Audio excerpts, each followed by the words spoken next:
Namaskar everyone and welcome to the Gita Satsang. So let us start with the Prarthana. By the Guru's grace and the will of Shri Krishna, we have all assembled for this Gita Satsang. May we have their guidance to be able to learn and adopt things which will help us to grow spiritually. Let's chant the slokas. Vasudeva Sutam Devam Kamsa Chanuramardanam Devaki Paramanandam Krishnam Vande Jagadgurum कृष्णाय वासुदेवाय हरये परमात्मने प्रणतः क्लेशनाशाय गोविन्दाय नमो नमः।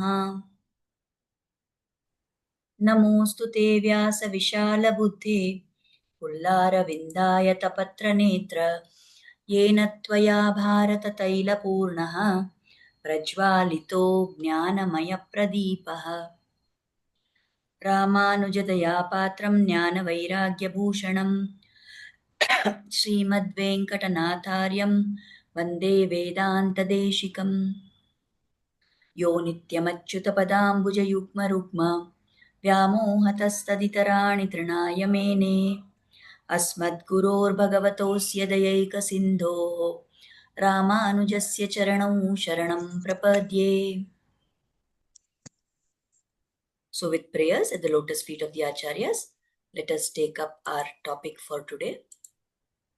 So we have seen in the previous satsang about how Krishna has been telling what is the means to practice this yoga, how to do yoga abhyasa.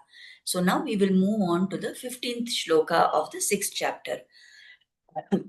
So he says in this, Yunjannevam sadatmanam yogi niyatamanasah shantim nirvana paramam matsamstham adhigacchati. So applying the mind constantly in this manner, the yogi with a controlled mind attains shanti, attains peace, which is the summit of beatitude, the summit of nirvana, and which abides in me forever. So here Krishna is describing about how only a yogi who has a controlled mind is able to get shanti.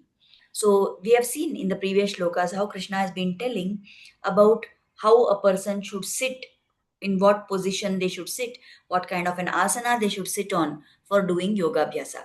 Then he's been telling that they should close the eyes and you should focus your gaze not fully open, not fully closed. The eyes should look at the tip of your own nose. Then he has said that we should focus on him, on the Lord, and engage the mind in thinking about the Lord and his pastimes. And that is the way to do yoga. So in this manner, when Krishna is saying applying the mind in this way, that means whatever he has described so far, in that manner, when somebody applies their mind, such a kind of yogi will attain a controlled mind. He will get mind control and then they will attain shanti.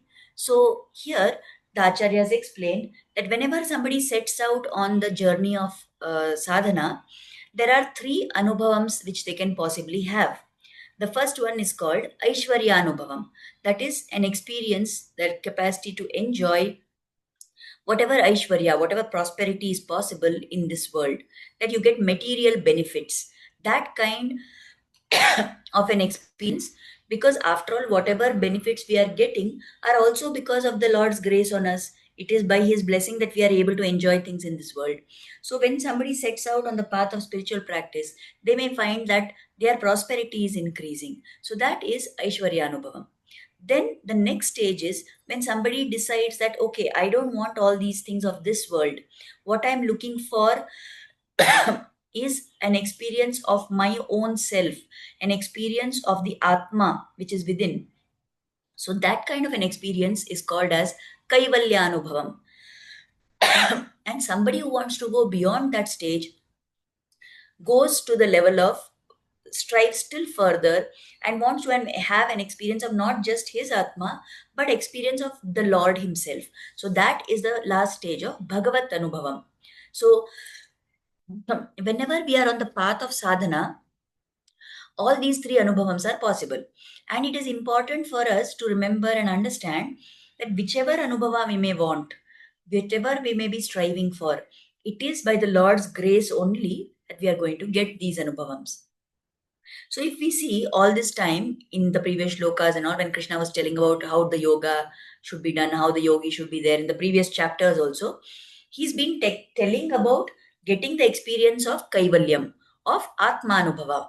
So he's been telling how somebody should focus on the atma, how somebody should be controlling their mind so that they have an experience of the atma and they are not caught up in the outside world.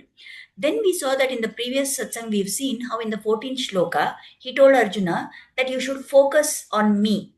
So now we may wonder that all this time he was telling about Atmanubhava, now he is telling focus on me. So why is he telling like this? Is he talking about Bhagavad Anubhava? Now how to get Bhagavad Anubhava he is going to tell in detail when we go to the further chapters, the next 7th, 8th, 9th and so on, when he starts talking about Bhakti Yoga. So there he will clarify that completely, that how doing Bhakti is the ultimate goal of all the sadhana margas. But now, in the 14th shloka, he said, focus on me. The yogi should focus on me. So now he's clarifying why he's telling this. Why should the yogi focus on the Lord? Why should he think about the Lord? So he says that only the yogi who attaches his mind to me, the yogi who attaches his mind to the Lord, such person will be able to bring the mind under his control.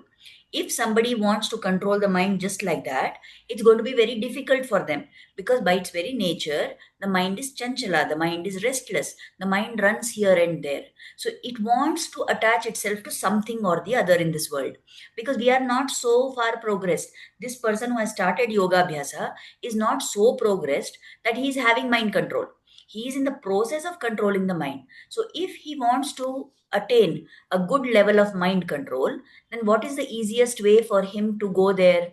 The Lord is telling that attach your mind to me. So somebody who attaches the mind to the Lord, for them it becomes easy to bring the mind under their control.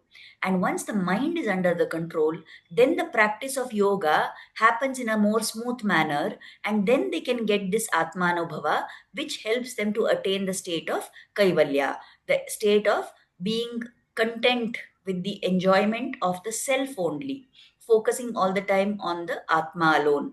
So then he says, if a person does this, if somebody attaches the mind to the Lord, then their mind comes under control and they get Kaivalya Avastha. And this kind of a person is ultimately capable of attaining Shanti. After he gives up that body, he will get Shanti. Now, commonly we think that this word Shanti means peace, isn't it? That's our English equivalent. But actually, in the practice of yoga, when they are talking like this about attaining Shanti, what is that? And why Krishna is telling after giving up the body? Because it is something which will come once the body has gone, once somebody has been released from this body, when the jivatma is released from the sharira, then that person attains that state which is equal to being like the Lord in some aspects. He is not completely exactly like the Lord. He is not completely merging with the Lord. That is not the view of the Vishishtadvaita Acharyas. That is not the view of the Ramanuja Sampradaya. Here we say that somebody who attains Shanti, he attains a state which is similar to that of the Lord in certain aspects. So, what is this state? There are two aspects here. One is the person, you say that somebody has attained Shanti if they are in a state where they are not subject to the six vikaras, the Shad vikara, and if they are in a state where they are without what are called as Shad Urmi, the six Urmis. So, what are these vikaras and what are these Urmis? So, normally, any thing which is having a body, having a physical existence, is subject to these six kind of things. They are called as vikaras. They, because of that, the person, or what are all these six? Asti, Jayate, Parinamate, Vivardhate, Apakshiyate, and Vinashyati. So there are certain substances, there are some compounds which exist. Asti, they are there. Some things are born, right? So they are born and then they exist. They are there in that state. Then they undergo changes. That is what is called as Parinamate. Then what along with the change there is growth that happens, vivardhate. Then after some time, after growth has taken place to the maximum possible extent, then there will be what is called as decay, apakshiyate. So there will be decay that happens. And finally, that thing, that body will die. That is the state of vinashyati. So like this, these are the six vikaras. So if we take our own human body, our own human birth, then what happens? We are born, then we live, we continue to grow, we undergo changes, the body undergoes changes. Then after some time, as we grow into adulthood, the body is growing, there are some changes. Then later with old age, what happens? There is decay of the body parts, everything starts to stop functioning, and finally the body dies. So these six vikaras are there for anybody who is having a physical body. So that are the six vikaras. Then there are, because we have these six vikaras, because we have the physical form, we also have these shad urmi, the six urmis. What is that? Ashanaya, that is hunger. Pipasa, that is thirst. Shoka, which is sorrow, grief. Dukkha, we can say. Moha, which is delusion. We have wrong ideas. And Jara, old age. And finally, Maranam. So, somebody who is having a physical existence on this earth, in this world, will have six vikaras, Shad Vikara, and will also have Shad Urmi. But what is the state when, after giving up this body, if the yogi has got mind control, then he attains the state of Shanti. What is that Shanti? That he is similar to God. What, in what way he is similar to God? Just like the God does not have Shadvikara, just like the Lord does not have Shad Urmi, like that this yogi attains that state which is without the Shadvikara and without the Shad Urmi. So if he wants to get there, he has to be able to practice yoga with proper mind control. And how to bring that mind under the control? That is by focusing on the Lord. So that is what Krishna is explaining in this shloka. Now we will move to the next shloka. Before that, let us see. The Acharyas explained that we said there are three anubhavas which are possible. We can have Aishwarya Anubhava, we can have Kaivalya Anubhava, and we can have Bhagavat Anubhava. Out of all these three, which one do you think is the one which is the most superior? Is it experiencing joy in this world? Is it experiencing the joy which comes from the Atma? Or is it joy which comes from being in the presence of the Lord and serving Him? So the Acharyas say that the most superior, all these anubhavas we can get only by the Lord's grace. Out of all this, the most superior one that we can ask for is the Bhagavad Anubhava. Whether we want this or that, we have to put efforts. And we have to beg from him only, because we've already said that we are akinchana, we have ananya gatitva, we are having nothing of our own, we have no capacity to do anything, we have no other gati, we have no other source whom we can approach for getting grace. It's only by the Lord's grace that we can get. So when we are having an ability to ask him, we are going to beg him anyway. Why don't we beg him for the most superior? Ask for him only. Ask that I want to have anubhava of your divine form. Ask that I want to have the anubhava of the joy which comes by doing seva to you. Ask for himself. Ask for the Lord himself rather than the other things which he can give us. If he gives us some joy in this world, it's only temporary. It's only going to last till this janma is there. We don't know what is going to happen to us at the end of this janma. Are we going to get another janma? What kind of a janma we are getting? We don't know all that. Then if we want to ask for Kaivalya Anubhava, then that is just like a restriction. That is only you are able to experience the joy from the Atma. Now, this Atma is but a small, minute amsha of the Paramatma. So, if you can get joy from the Atma, how much greater will be the Anubhava which comes from the Lord Himself. So, asking for the Lord only, asking for Bhagavad Anubhava, that is the most superior Anubhava that we can have. Now, how do we do that? How do we start experiencing that Bhagavad Anubhava? Of course, we must pray to the Lord. But along with that, there are small things. For every big thing that we want to achieve, there are small, small steps that we take.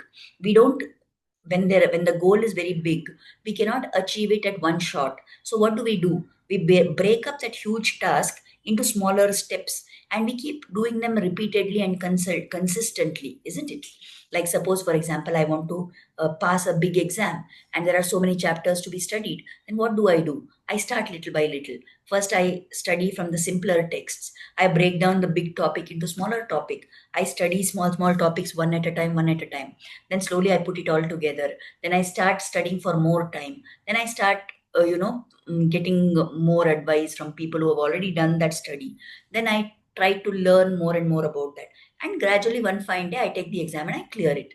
Similarly, if my goal is to get Bhagavad Anubhava, I should start doing the small things which will give me his Anubhava for little time. So what is that? Like, we should go to the temple. We can learn the shlokas. We can learn different stotras. We can recite those stotras. We can recite bhajans. We can keep doing nama sankirtana. All initially we will start doing for little time.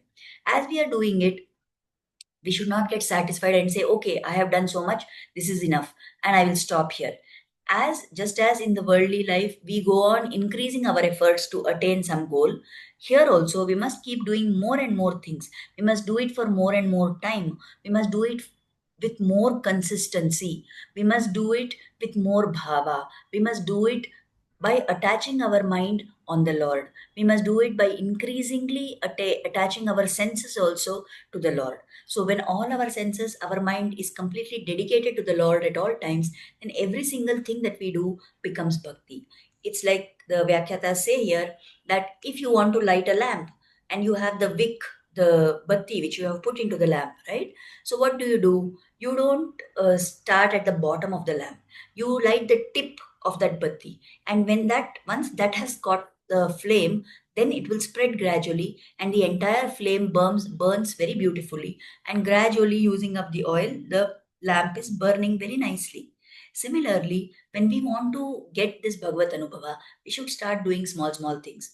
And when we do those small things consistently, repeatedly, and with greater amount of bhava, with greater amount of gratitude towards the Lord, then we will find that slowly that Bhagavad Anubhava starts to come to us from all the activities that we are doing in our life. So that is what Krishna is trying to explain here, that the yogi who focuses his mind on me, such a yogi will proceed to the higher state of Shanti after this birth is over. What is that state of Shanti? The state where there are none of the Shadvikara and there are none of the Shadurmis. So that is what Krishna has explained in this shloka. So now we will move to the next shloka, the 16th shloka. So here he says, नात्यश्नातस्तु योगोऽस्ति न चैकान्तम् अनश्नतः न चाति स्वप्नशीलस्य जाग्रतो नैव चार्जुन. So he says, who is yoga suited for and for whom it is not suited? Rather, here he is telling to which kind of people yoga is never going to be suitable. He says, yoga is not for one who overeats. Somebody who eats more, yoga is not for them. Nor for one who fasts too much. For someone who does not eat at all, yoga is not for them also. Not for one who sleeps too much, nor for one who stays awake for lengthy periods of time. O Arjuna, he is explaining what are the kinds of people who are not suited to do yoga. So, these two shlokas, this 16th shloka and the next 17th shloka, Krishna is telling about very important points, practical points from the viewpoint of a person who wants to begin yoga practice. There are people who eat too much food. What will happen when somebody has eaten too much food? And at that time, the body is overburdened, the digestive system is overburdened. They may not have proper digestion, they may get indigestion. They are not in a good condition. So the mind cannot focus on the Lord. What about somebody who is doing too much fasting? Like somebody who is eating too less food. They are always fasting. They are never having enough food consumption. Then what happens when the stomach is hungry? The mind refuses to focus on the Lord. So somebody like this who is fasting all the time, who is never eating enough quantity of food, that kind of a person is also not suited for yoga practice. Then he talks about sleep. Somebody who sleeps too much, somebody who is always sleeping, such a kind of person, because that sleep puts them into that tamo guna state, then they have, even when they are awake, they are still in that inert and lazy kind of thing. So then the body also is not functioning properly, and mind also will not cooperate with such people. What about those who sleep very less? When somebody has less sleep, then the body does not get the rest which it requires. And when such a person tries to sit for yoga, they will not succeed in yoga. So here the extremes Krishna is describing: somebody who eats too much, somebody who eats too less, somebody who sleeps too much, and somebody who sleeps very little. Such people cannot be successful. They are not successful in yoga. So, what is it that Krishna is trying to explain here? He is trying to say that you should eat in moderation, you should sleep in moderation. So you should not be at either of these two extremes. And only such a person can do yoga properly, because when there is right quantity of food and right quantity of sleep, then the physical body, it will remain in good health, and it will cooperate with us when we want to do yoga abhyasa. So, what is the message for us? We have to assess our present position. Are we, in which category are we? Are we overindulging or are we under eating? So, we have to see that, and whatever is our present condition, from there gradually we have to try and improve ourselves. That is what Krishna has told in the 16th shloka. Now, when he comes to the 17th shloka, he talks about this same concept little more in detail. He says, Yuktahara viharasya, yukta cheshtasya karmasu, yukta swapnava bodhasya, yogo bhavati dukkhaha. This yoga, practice of yoga, becomes the one which will remove all dukkha. It becomes the destroyer of dukkha. For what person? For the person who is moderate in their food and recreation, who is temperate in their actions, and who is moderate in sleep and wakefulness. So here Krishna is talking about a third aspect. The previous shloka he talked about food and sleep only. Now he is telling that the yogi who is moderate in his habits of food, then activity and sleep, such a kind of yogi, for them, when they do yoga, it will destroy their dukkha. So we've already seen when we talked about the Shadurmi, we said that Shoka, sorrow, is coming from that Shadurmi. It's one of those. So it comes from where? From all these things: hunger, thirst, delusion, and all these things. So if we want to get rid of that sorrow, if we want to get rid of dukkha in our life, then one must make sure that you have the right quantity of food, the right quality of food, the right level of activity, and the right amount of sleep. Then the sorrows which are coming because of the Shadurmi will be destroyed. So we have seen, we know, it is told even in Ayurveda that generally what should be the quantity of food that we should eat.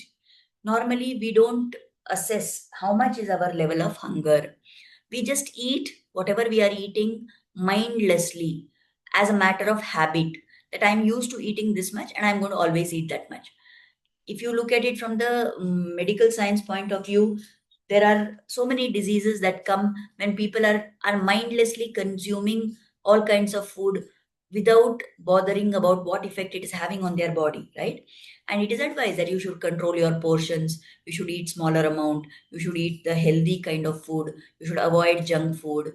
uh, don't eat something only because it tastes good, but rather you focus on the nutrients which you are getting. All those things are told normally by medical science. And what about the quantity? How much should we be eating?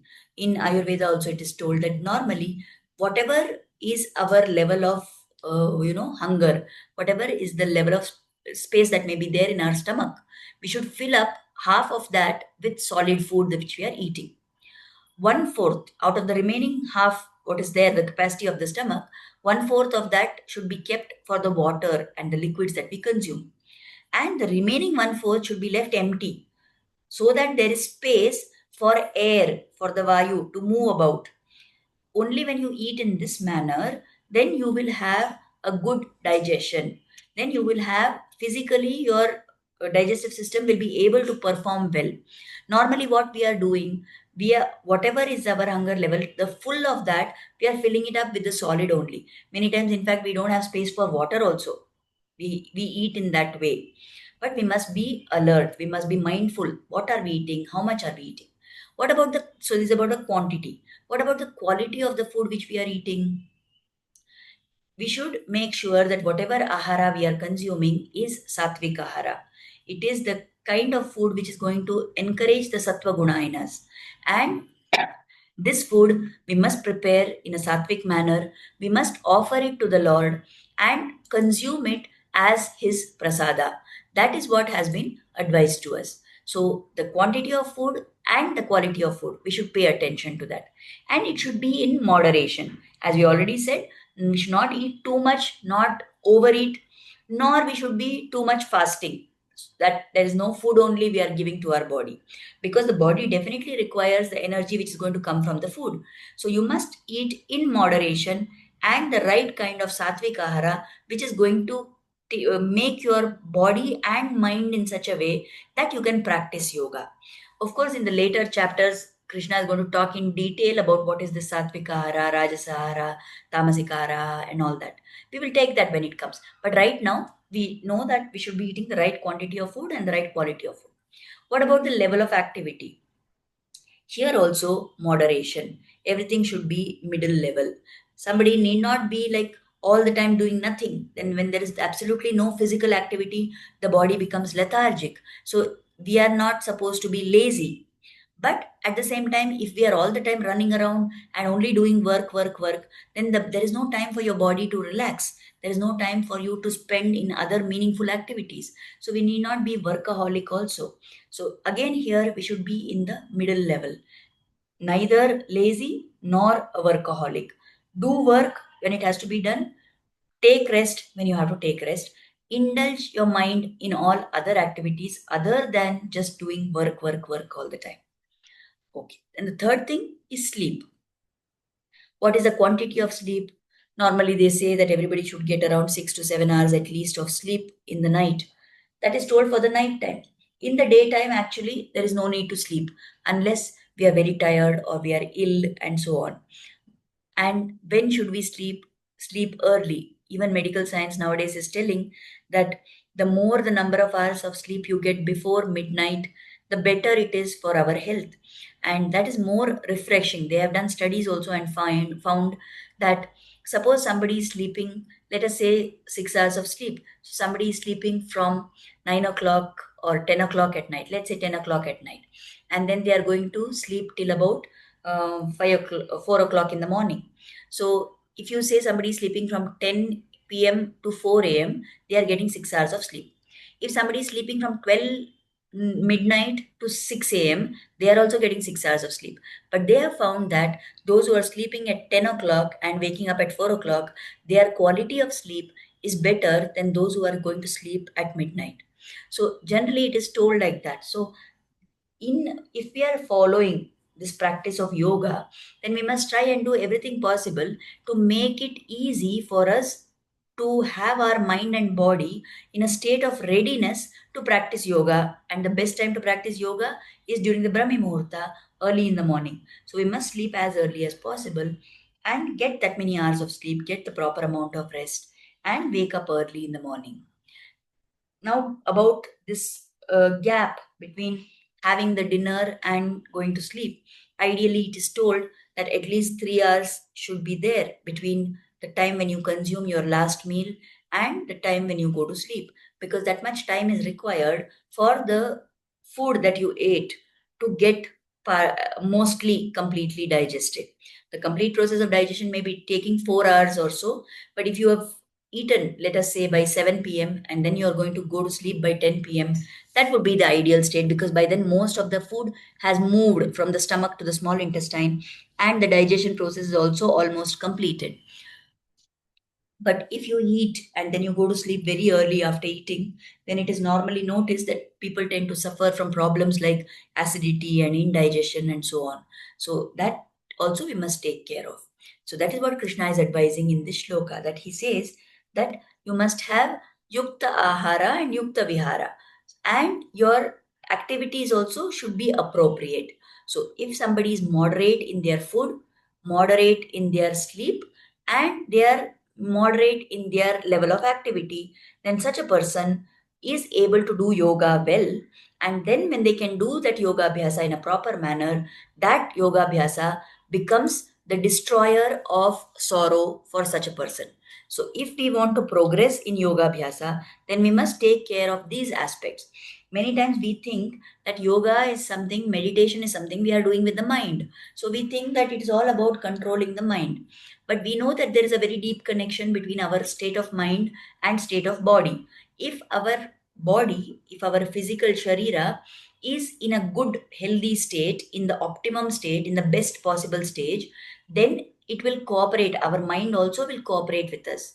But if our body is ailing, if the body is sick, if the body is tired, if the body has been over abused by too much of food, too much of sleep, and unhealthy habits, then that kind of a body, that person's mind also will not cooperate with them.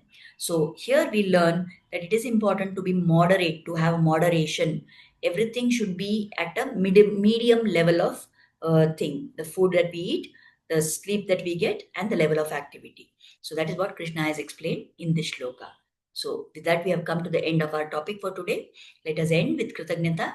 Let us offer gratitude at the lotus feet of Sri Krishna and Guru for inspiring us to start and to join the satsang.